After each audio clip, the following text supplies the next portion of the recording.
It's no secret that some people find Mario 64 to be scary, and there's many reasons for this. There's so many different theories about this game. For example, L is real 2401. If you go through this hallway in Peach's castle, it takes you to the little garden place with a fountain, and there's a sign that people claim reads L is real 2401, which hints at Luigi's existence, but I think it's something different about. See, look closely at this sign here. See, when people try to analyze this, they're thinking too closely to Mario, and we're not thinking about the Paul is dead conspiracy.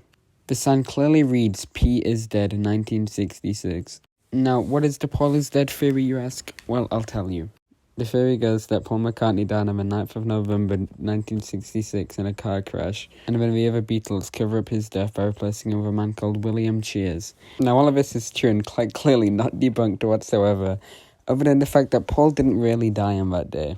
He did get into a car crash, but he didn't die, he just ran away. Going back to Mario 64. Mario 64 puts you in an open area without telling you where you came from. But I know where this is. This is the location of where Sir James Paul McCartney crashed his car. Now let's look at Paul McCartney. Looks familiar, right? Awfully familiar to everyone's favourite spaghetti-loving plumber, Super Mario Jumpman Mario. Let's look at the similarities. Both male, light skin, dark hair.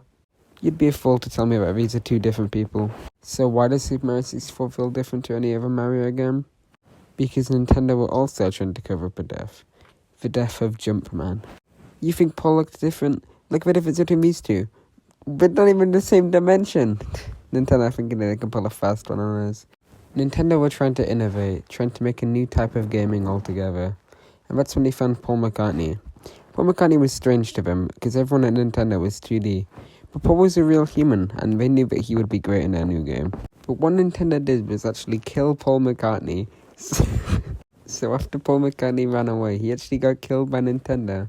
So the entirety of Super Mario 64 is actually Paul McCartney's limbo. So no, Paul McCartney did not die on the 9th of November 1966. He actually died on the 23rd of June 1996. Conveniently, this was the release date of Super Mario 64. So if you don't believe this, you're a fool. If you feel uncomfortable playing this game, that's because you're playing as dead Paul McCartney. Mario 64 has a power-up called a Metal Cap.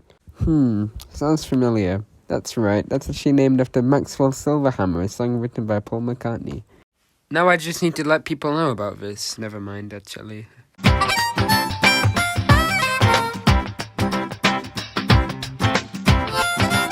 To those of you who are still here, this video has been finished and ready to be posted for almost a year, and I promised to release it last year, and I'm sorry that I didn't. And that's my fault, but it's out now. It's out for Mario Day, so you're welcome. I'll try to do something this year. Okay, bye.